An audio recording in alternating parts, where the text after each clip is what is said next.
Bonjour. Alors, bienvenue aux héros du cinéma et de la télévision de Agde, 19e édition. Et le thème de cette petite masterclass, c'est un inconnu et un bronzé. Lequel est lequel? Alors, devinez. Parce que vous représentez deux groupes, on va dire, qui ont révolutionné et le cinéma et la télévision. Entre les inconnus, Pascal, c'est aussi un des trois. Là, vous avez un tiers. Ouais. Un tiers des inconnus, et on a un combien? Un sixième, on est plus nombreux, nous. Les bronzés étaient plus nombreux, donc un sixième des bronzés. Alors, entrer en matière, comment l'un et l'autre êtes-vous arrivés à rejoindre, toi les bronzés et toi les inconnus? La rencontre des personnages. Alors, peut-être, allez Bruno, toi, les bronzés. Au plus jeune, allez, place au plus jeune. Le plus jeune, oui, merci, t'es gentil. Et ben moi, j'ai rencontré par hasard Josiane Balasco, qui connaissait les gens du Splendide, etc. Et c'est comme ça que je suis rentré dans la boucle. En quelle année? 74. Ils étaient tout jeunes, là, tous, là. Oui, oui, oui. Ah, c'est ça. Et donc, une formation particulière, ils avaient déjà, eux, une troupe... La troupe du Splendide existait déjà depuis 73. Et il y avait déjà Michel Blanc, Gérard Jugnot, Christian Clavier, Thierry Lhermitte, Marianne Chazelle, et il y avait à l'époque Valérie Mérès dans la troupe, qui ensuite a quitté, et c'est à ce moment-là que Josiane est venue dans la troupe, et j'ai suivi le mouvement. Voilà. Et on va dire l'amalgame, la synergie de groupe, ça a fonctionné tout de suite, parce que vous ne pensiez pas, avec cette équipe des bronzés, que vous alliez probablement... ringardiser un certain type de cinéma en France, et vous allez devenir le modèle culte du cinéma, un groupe. C'était vraiment un cinéma de copains, et ça se voyait à l'écran, et ça se ressentait, sans parler de la pièce que vous aviez jouée à l'époque. Ça a fonctionné tout de suite, vous étiez sûr de... Pas tout de suite, hein. Il y a eu des spectacles qui n'ont pas fonctionné, où il y avait un public très discret, il n'y avait pas beaucoup de monde, puis c'est venu petit à petit, quoi. Mais en tout cas, entre nous, ça a fonctionné très vite, et ce qui a fait qu'on a tenu le coup, et puis après, le succès est arrivé. Voilà, mais on faisait des choses qui nous amusaient, qui nous plaisaient, et puis ça a plu au plus grand nombre, et tant mieux. Et Pascal, alors, la rencontre Alors moi, c'est un peu plus simple. Il se trouve que moi, j'ai fait du café-théâtre dans les années 80, et j'ai assisté à la sortie du conservatoire de Didier Bourdon, qui a eu un deuxième prix, et je dis, tiens, lui, il est pas mauvais. Ensuite, j'ai joué avec Didier Bourdon, le hasard, comme à l'époque, sa femme avait accouché, donc il avait besoin de manger, il avait créé une famille. En parallèle du conservatoire, il a été engagé dans une pièce de café-théâtre qui s'intitulait Phèdre à repasser de Pierre Dac. Donc je me suis retrouvé sur scène avec lui, on a joué ensemble pendant pratiquement 6 mois, et lui a joué avec Bernard Campan au théâtre de 10 heures. Et on s'est retrouvés ensemble au théâtre de Bouvard en 1982. Et c'est comme ça qu'on a scellé notre amitié au sein du théâtre de Bouvard. On est parti du théâtre de Bouvard en 1984. On est parti avec Smaïn, Seymour Bruxelles, Didier, Bernard et moi. On a créé un groupe qui s'appelle Les 5, parce qu'on était 5. Smaïn est parti très très vite, parce qu'il avait déjà cette énergie du one-man show. Nous étions 4. Et donc on a créé Les Inconnus à 4 en 1986. Ça s'appelait Les Inconnus, c'était un nom un peu bâtard. Et puis le premier spectacle, c'était Au secours, tout va bien au théâtre du Splendide en 1986. Et comme Coluche est décédé au mois de juin, Paul Lederman et Claude Martinez, nos producteurs, ont décidé de poursuivre l'aventure un peu plus avec nous, parce que bon, ils étaient un peu veufs, on va dire. Ils se sont dit, tiens, les 4 là, il se passe un truc, une petite étincelle. Voilà, ça a démarré comme ça. Alors, je reviens au bronzé. À quel moment il y a eu ça a commencé, vous avez senti à sentir le phénomène des bronzés, quand il y a eu forcément la pièce. Moi, j'ai eu la chance de vous voir au théâtre, à l'époque, quand... Dans Un amour, coquillage et crustacé, et c'était sur des bancs, et on nous offrait, je me souviens très bien que l'Hermite, vous étiez tous là, mais tout le monde était à l'entrée, il y en a un qui faisait des tickets, l'autre servait le thé à la menthe. Oui. Tu servais le thé à la menthe. On faisait du thé en hiver et des glaces l'été. Et je me suis dit, moi j'avais des copains qui m'avaient dit, écoute, il y a un truc à Paris qui est fantastique, moi j'étais dans le sud en plus. J'ai dit, bon, la prochaine fois que je vais à Paris, je vais voir ça. Et je suis arrivé dans un café-théâtre, je n'avais jamais fait, moi, un café-théâtre, et je suis tombé là-dessus. Et je me suis dit, mais c'est phénoménal, quand tu vois Michel Blanc, qui passait déjà avec ses algues à poil. Non, il n'avait pas d'algues. Il n'avait pas d'algues, je sais pas ce qu'il avait en tout cas. Parce que des algues tous les soirs à Paris, ça aurait été l'enfer. Ah oui, non, il avait je sais plus quoi, mais il avait... Mais c'est ça, il avait une espèce de pagne, il passait, mais c'était déjà... c'était un truc hors norme. Et ça, moi je me souviens que le bouche à oreille fonctionnait, c'est-à-dire que tous on disait, mais va voir ça, parce que c'était hors norme. Et c'est à ce moment-là, peut-être que ça... Je me souviens même pas l'année, bon, pour te dire, de cette époque-là. Amour coquillage, c'était en... je dis pas de bêtises, 76 ou 77. Oh mon Dieu. Parce qu'on a fait le film juste après, en 78. Ouais. En fait, c'est le film qui a déclenché le phénomène, parce que ça a été un carton. La pièce déjà a cartonné. La pièce, c'est ça, ouais. Et c'est ce qui a donné l'idée à Ivo Serroir, le producteur, de faire le film. Et puis ensuite, le film a bien marché. Et puis voilà, après ça. Et qui a eu l'idée en fait de traiter, en fait, l'histoire c'était le Club Med, mais c'était comment, c'est collégial la création de la pièce Oui, c'était collégial parce qu'à l'époque, je ne sais pas si tu as connu ça aussi, on pouvait se faire inviter au Club Med à condition de jouer des sketchs un soir ou deux. Et donc on a découvert et ça nous a fait rigoler et on a eu envie de... C'est Tony Canal, à l'époque, je ne sais pas si c'était... je ne me souviens plus. Moi aussi j'ai fait de la musique et on était embauché par Tony Canal et c'était pareil, il fallait travailler mais on n'était pas payé, on allait au Club Med. Mais on avait ça une existe semaine. encore ça. Ça existe encore, ouais. Le fait de tu fais une prestation, on échange, tu passes des vacances. Sauf que maintenant des clubs, voilà. Moi j'ai fait ça il y a un mois à Tahiti, j'ai joué mon spectacle devant 800 personnes et toute la recette a permis à ce que je passe des vacances en famille pendant 10 jours.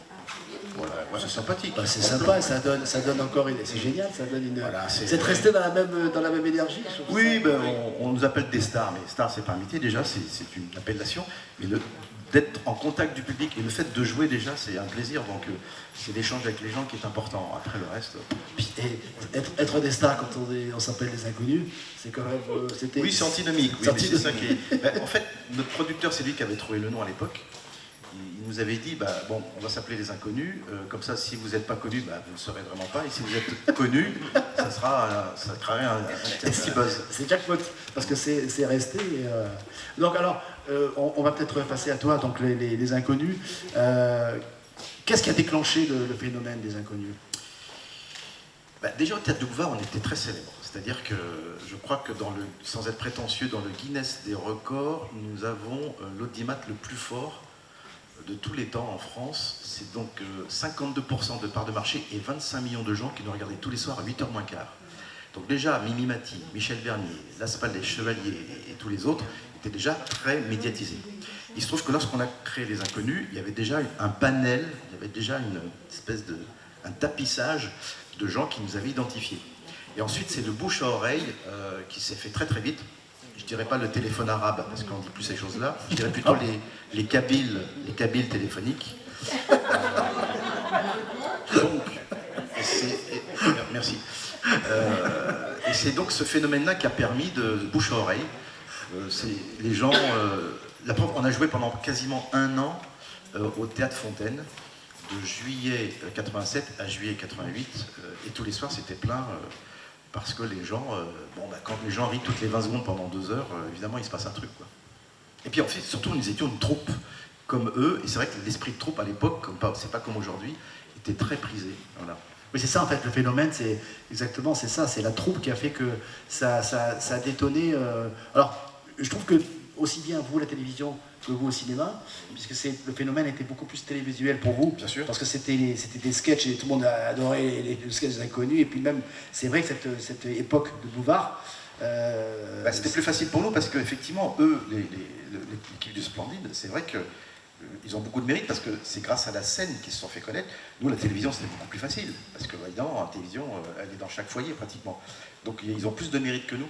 J'estime. Merci. Non, mais je c'est suis vrai, content que tu reconnaisses ça. Ouais, tu me dois. Je voulais t'en parler, mais là, tu me dois un repas. Merci. Mais moi, je trouve que c'est tout à fait juste de dire ça.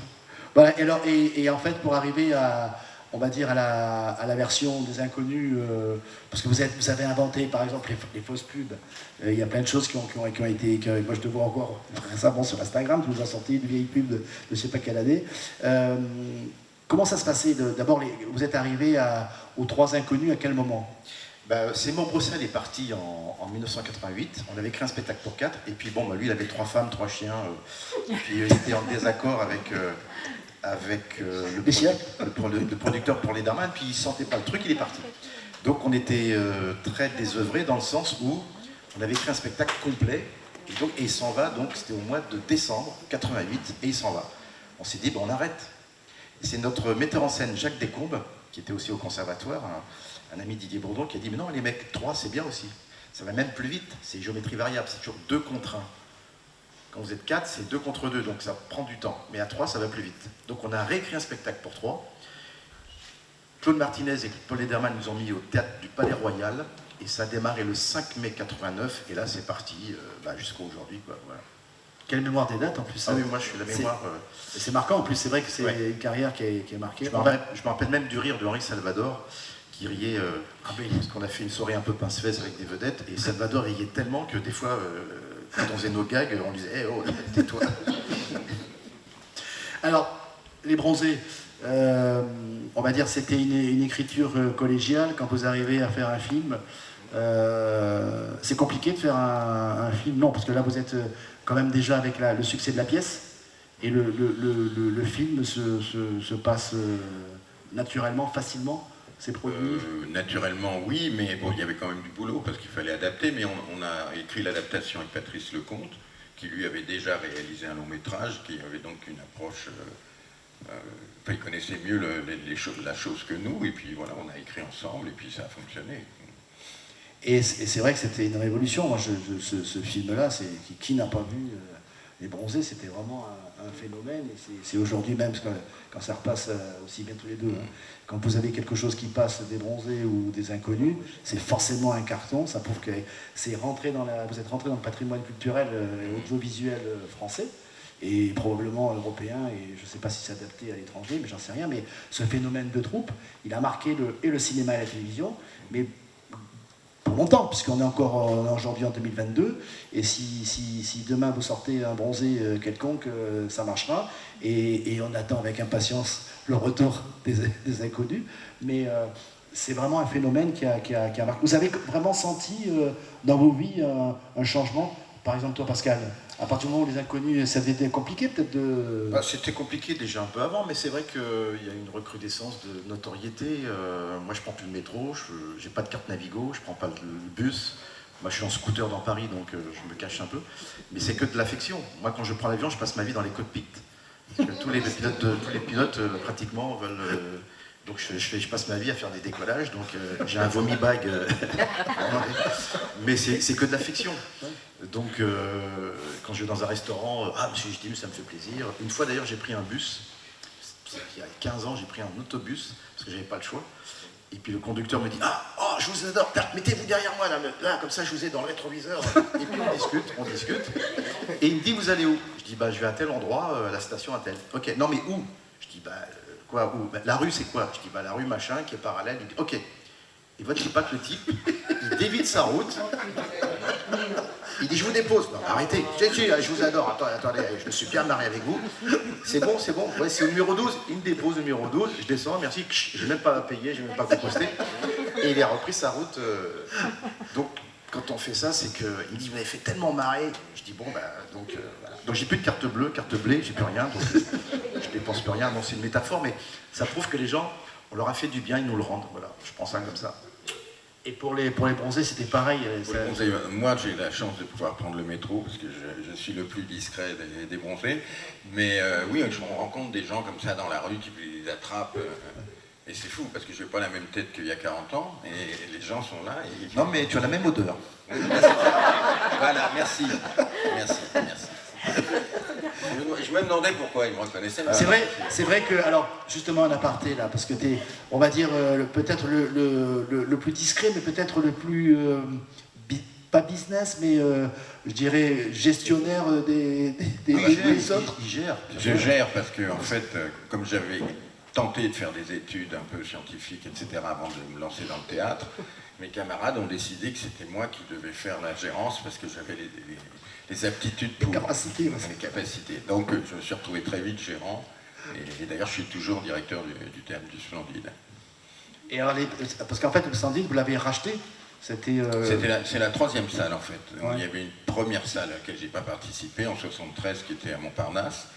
Ensuite, il y a eu la salle de la rue des Lombards, qu'on a revendue, qui est devenue le Tintamarre. Le Tintamarre, où j'ai démarré, moi. Justement, j'ai joué Phèdre à repasser de Pierre Dac au Tintamarre.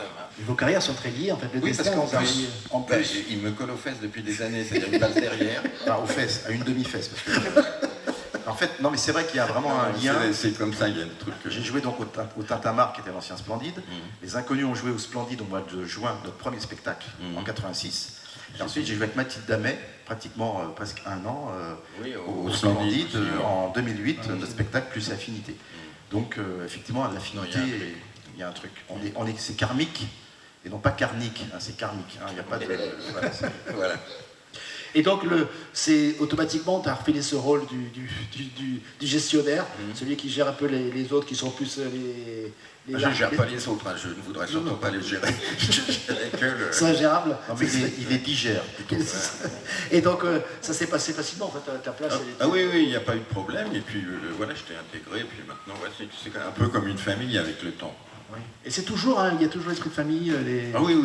Ne voit pas très souvent, il y en a que je vois plus que d'autres, etc. Mais quand on se retrouve, on a toujours des conneries à dire, on est toujours content de se voir, et voilà. Et ce qui est extraordinaire dans votre cas, tous les deux, c'est que ces troupes, ensuite, elles ont eu une carrière extraordinaire en troupe, mais qu'après, individuellement, chacun a eu sa carrière. C'est valable pour les bronzés, c'est valable pour les inconnus, parce que vous n'avez jamais quitté la famille. Ouais. On sent bien qu'il ne faut pas grand-chose pour que la famille se retrouve, pour une fête de famille, que ce soit Noël ou je ne sais pas quoi, ou un film, ou une pièce, ou peu importe. Donc je pense que on n'en est pas loin. Individuellement, et ce qui est bien aussi, c'est que personne n'a nuit à personne, parce que vous avez tous eu une notoriété relativement similaire. Oui, avec des créneaux différents. Souvent, quand il y a un groupe, il y en a un qui éclate, un réussit et l'autre non. On parlait tout à l'heure Chevalier Las Palais. Chevalier était l'année dernière. Voilà, ils ont eu leur carrière tous les deux. C'est pareil, si demain ils reprennent, je pense que les gens suivraient. Alors vous, c'est des bronzés. Tout le monde a eu sa carrière, et quelle carrière.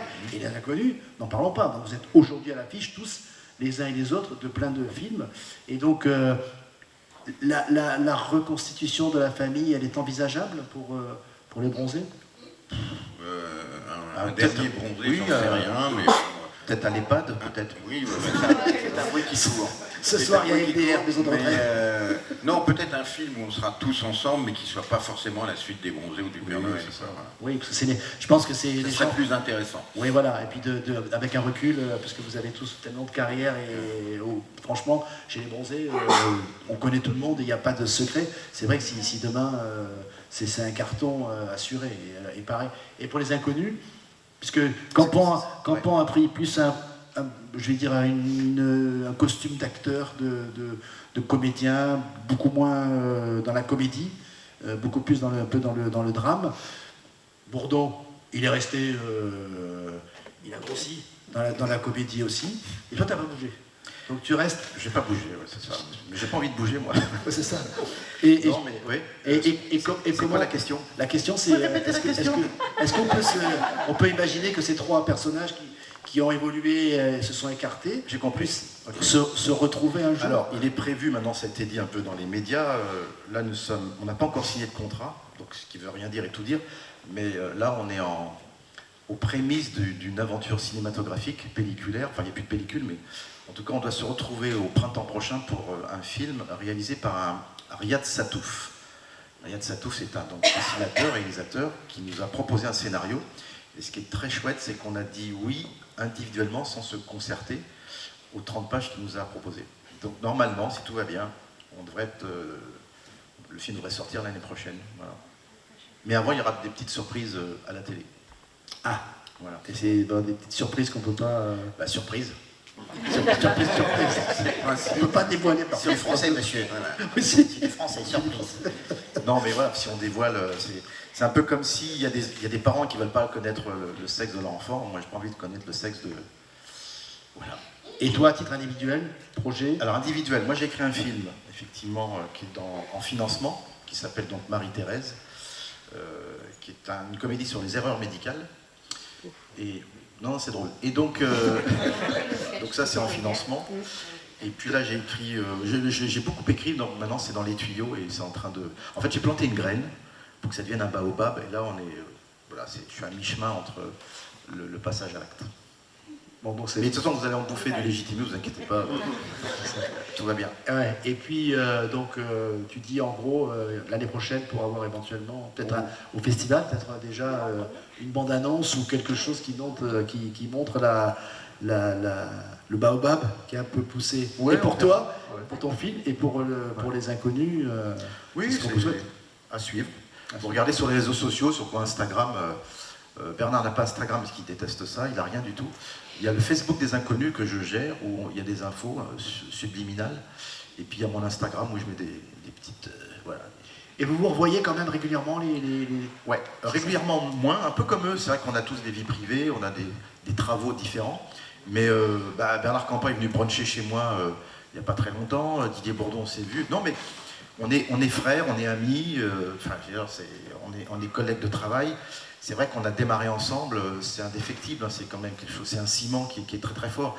Donc on est heureux quand on se voit. On était au restaurant l'autre fois pour travailler un petit peu. On arrive sur 2 heures, on arrive 1h30, quoi, parce que c'est automatique.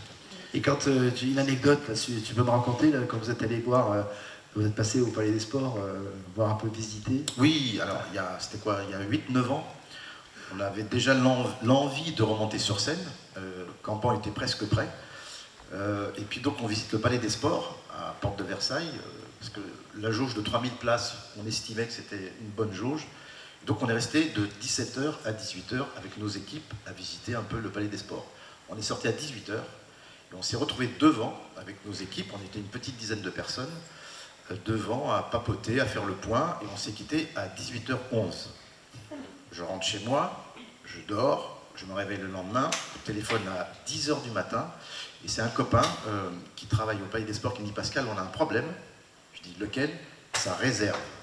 J'ai commencé à ça réserve. Le téléphone n'arrête pas de sonner parce que tout le monde croit que les inconnus vont jouer. Je dis « Mais quoi, qui nous a vus comment ?» Il y a peut-être un gars ou une fille qui nous a vus devant et ça a fait tout le tour de... Donc c'est pour vous dire à quel point l'envie est là. Donc à un moment donné, c'est pour ça que je fais appel à la copulation, il faut que Bernard Campan se décide pour qu'on revienne sur scène. Voilà, donc si vous voyez Bernard Campan, vous lui dites. C'est vrai. On va lui en parler. Hein. Parce que Didier et moi, on est à fond, parce que je trouve que ça serait même indécent de ne pas revenir sur scène. Il y a une telle demande, c'est presque de l'affect en fait, ça serait indécent de ne pas revenir tout simplement. Tu m'avais dit aussi en aparté qu'il y avait quelque chose qui avait touché Bernard. Oui, je lui avais dit une phrase, je lui avais dit « Écoute, tes enfants ne t'ont jamais vu sur scène avec les inconnus ». Donc j'étais un peu démago là, sur ce coup-là. Mais bon, on va pas le forcer, c'est comme dans un couple, à un moment donné, la position du missionnaire, on peut faire autre chose. Hein. Oui, bien. 2 sur 3, ce serait... Il faut changer un peu mais bon, il faut qu'il ait envie, tout simplement. Mais on va pas le forcer, je le respecte. Ça se respecte. Hein. Il n'a pas envie, il n'a pas envie. Mais bon, je lui avais dit avec Didier, fais-le pour les gens, quoi. Parce qu'à un moment donné, il y a Genesis qui reviennent, enfin tous les vieux groupes de rock reviennent, nous on peut revenir une dernière fois. Voilà, c'est tout. Et ça marchera. Je crois que ce que tu as dit pour les enfants, ça doit marquer en disant c'est vrai que... Juste pour faire plaisir aux gens, parce que vu la conjoncture, hein, qui n'est pas facile, c'est qu'on est tous un peu maintenant, le verre est dans le fruit, on est tous un peu, c'est quand même très anxiogène ce qu'on vit. Ouais. On n'a pas eu de guerre, il y a 14, 18, 39, 45, mais ce qu'on a vu, c'est presque ça dans le mental. Ça serait bien quand même d'égayer les gens, de leur faire plaisir. Juste pour ça. Voilà. Et ça marchera. Je suis certain que Campan va se faire... C'est sûr que cet argument-là, tu as raison.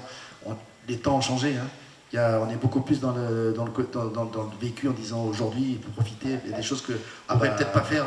On a vu. Le temps passe. Hein, du jour au lendemain, c'est fini. On est passé d'un monde à un autre. Hein. Vivons l'instant présent. Exactement. Et l'instant présent des bronzés alors? Les bronzés, non. Pour l'instant, on n'a aucun projet en commun. Déjà les tiens, personnellement? Alors moi, personnellement, oui. Je prépare un one-man show qui va être prêt là, à la rentrée. D'ailleurs, tu es au courant? Oui. Il est au courant sur 220 volts. Sur 220 volts. Donc, voilà. Ça va s'appeler Bruno Moineau imite mal les humains. Très drôle. C'est une suite de personnages un peu loufoques, comme je sais faire. Quoi. Voilà. Il a écrit un bouquin aussi. Oui, justement, dont le titre est significatif. Rappelle-nous le titre. Ça s'appelle Un roman de merde. C'est un peu dans l'histoire de ça, c'est qu'un jour je dînais avec 2 amis qui, eux, écrivent des vrais livres. Oui, des vrais auteurs. Et je me moquais d'eux en disant « Oh, bah, c'est facile ». Ils m'ont dit bah, « Vas-y, écris-en un ». Et je leur ai dit « Mais oui, mais ça va être un roman de merde ». Ils m'ont dit « Bah voilà, t'as le titre ». Et j'ai conservé le titre, voilà. Je trouve que c'est formidable. Déjà, ça donne envie. Quand on a un livre qui s'appelle un roman de merde, tout le monde va voir ce que Voilà. c'est ce roman de merde. Et j'espère qu'en tout cas, et en projet, donc le spectacle, bien sûr, je suis au courant, parce qu'on viendra le monter avec moi, là, quelque part dans une ville française. Et puis après, donc, et en ce qui concerne les bronzés, il y a des... Alors il y a des bruits qui courent, 4e bronzé, etc. Mais je crois que l'envie, si jamais on arrive à le faire, c'est de refaire quelque chose ensemble, mais pas forcément les bronzés, quoi. Voilà. Une histoire qui nous convienne à tous, où on puisse se retrouver tous avec l'esprit du Splendide, mais pas un bronzé 4. Bon, oui, alors il y a le bruit court quand on va faire les bronzés à l'hospice, mais on pourrait faire les bronzés à Dubaï ou n'importe quelle connerie. C'est comme nous, les 3 frères, on ferait les 3 grands-pères, enfin, voilà, c'est comme les gendarmes. En tout cas, moi, vous connaissant, je me dis, je rêverais que quelqu'un imagine un film entre les bronzés et les inconnus. Parce que déjà, Didier Bourdon a fait 2 films avec Josène Balasco. Ouais. Et moi, Balasco m'a mis en scène dans Nuit d'ivresse avec Michel Bernier en 2004. Donc ouais, il y a des ponts comme ça qui se tissent. Parce que vous avez des horizons tellement proches tous, là, et je pense que ça peut être un carton. En tout cas, en termes de jeu et de talent, on serait servi là, parce que les inconnus plus les bronzés... Le problème, c'est qu'il faut écrire maintenant. Voilà. Le problème, Ça, voilà, c'est c'est de trouver le sujet et de l'écrire. Oui. Ouais. Faut qu'il y ait du plaisir et puis il faut qu'il y ait le sujet, quoi. Je pense que, tu sais, on est en direct sur les réseaux, je pense qu'il y a des auteurs ou des producteurs qui doivent se dire, c'est pas... Pourquoi pas? Je dis d'après Covid, voilà, on a le monde d'après, il est là. Vous avez 2 représentants de 2 familles, et si on fait une super famille avec ça, on peut rêver. Donc, en tout cas, s'engager tout de suite. Non, mais, non. Mais ça on a serait déjà bien. un. Ça pourrait, il faut rêver, mais pas faire de cauchemar. Voilà. Ouais. Il faut rêver, réveiller. C'est ça aussi. En tout cas, merci messieurs, parce que c'était un plaisir de vous avoir, de vous avoir au festival. Et puis, merci à toi, oui. déjà, au Cap d'Agde, au festival. Écoute, moi, tu sais que je suis, moi, depuis, ça fait 25 ans que je fais ça maintenant, je commence à être, j'adore les comédiens, j'adore les réalisateurs, et je suis passionné de ça, et tout ce que je peux, moi, vous rendre, par rapport à ce que vous m'avez donné, en tant que spectateur, en tant que personne. C'est une déclaration d'amour que tu fais. Oui, mais c'est un peu... Je sens, là. Je l'ai fait, et puis il y a beaucoup de comédiens aussi, donc pour ça je n'en sais jamais. Mais c'est vrai que j'aide beaucoup de monde, parce que c'est un métier de réseau, il suffit d'avoir le petit... Voilà, toi tu as besoin d'une salle, une scène pour pouvoir répéter et monter un petit peu de moyens. Je te dis la même chose à toi, c'est pareil, mais quand tu auras ton spectacle, tu as vu la salle maintenant, c'est une belle salle hein, pour venir jouer. Donc voilà, tout le mal que je vous souhaite, c'est de revenir à chaque fois avec de l'actualité et plein de choses. J'espère qu'on aura de belles aventures à continuer à vivre et continuer de faire rêver, parce que c'est quand même votre métier, et vous le faites tellement bien que c'est un plaisir de vous recevoir et de vous mettre à l'honneur. Bon, ça tombe bien. Thank you. Un plaisir pour vous d'être là. Donc, voilà. Bonjour les followers, et non pas les vrais lovers ou les followers, je sais pas comment on dit, les faux lovers. Les faux lovers. Donc c'est les vrais lovers. Voilà, je m'adresse à vous. Entre la copulation, la cabine téléphonique. Les Kabyles. Les cabines téléphoniques. Mais ça c'est dans mon bouquin l'alphabet. Et alors, si tu m'as donné une nouvelle, parce que par rapport à la tarte tatin, pour présenter... donc, oui, je fais des blagues. Alors, en fait, je défie les gens de trouver 2 prénoms qui pourraient faire une blague. Et le seul que j'ai trouvé, c'est « Bonjour, je te présente Gina Laurent, Laurent Gina ». Donc si vous trouvez 2 prénoms, vous me le faites signe sur Instagram.